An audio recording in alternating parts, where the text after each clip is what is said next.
Bonjour, dans cette vidéo je vous présente un cours sur l'infinitif. Donc c'est un mot dont la forme ne marque ni le temps, ni la personne, ni le nombre, deux formes qui s'opposent sur un plan temporel mais aspectuel. Donc l'infinitif, on a l'infinitif présent et l'infinitif passé. Forme simple, l'infinitif présent c'est une forme simple, action en cours de réalisation. Aspect inaccompli, ça veut dire situé dans le temps par rapport au verbe principal ou le contexte. Quand est en construction.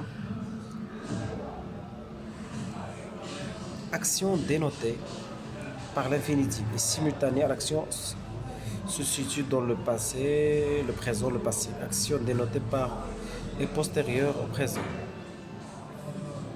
L'infinitif forme composée d'expressions de l'accompli, ça veut dire le passé, mais peut aussi indiquer l'antériorité à n'importe quelle époque.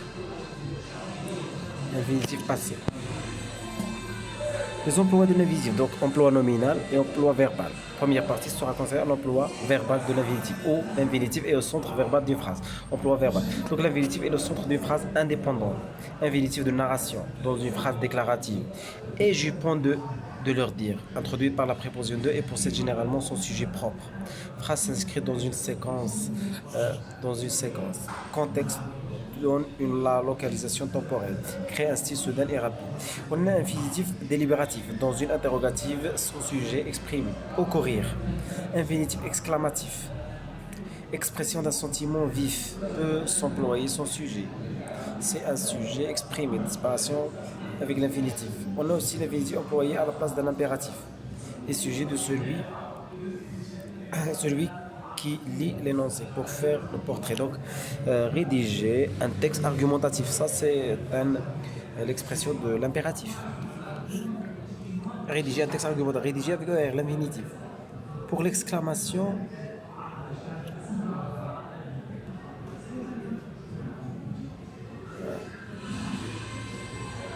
on a aussi l'infinitif exclamatif, expression d'un sentiment vif. Peut s'employer son sujet. Si sujet s'exprimer, séparation avec l'infinitif. On a aussi emploi en corrélation avec un semi-auxiliaire. Quand suit un auxiliaire expression modal, même rapport que le participe passé avec être ou avoir. Le verbe est une proposition subordonnée aussi, toujours dans le cadre de l'emploi verbal. Indirect, interrogatif indirect. Elle ne sait plus quoi inventer. Subordonnée relative. Elle cherche une salle où fêter son anniversaire. La proposition subordonnée infinitive aussi.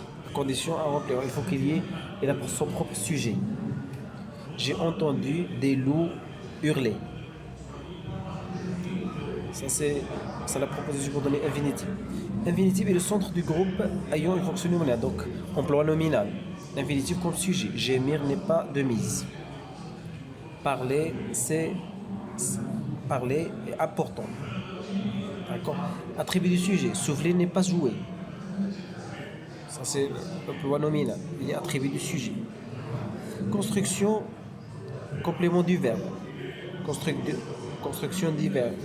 Les verbes désirer, espérer, préférer, souhaiter et vouloir. Construction indirecte, précédée de la proposition A.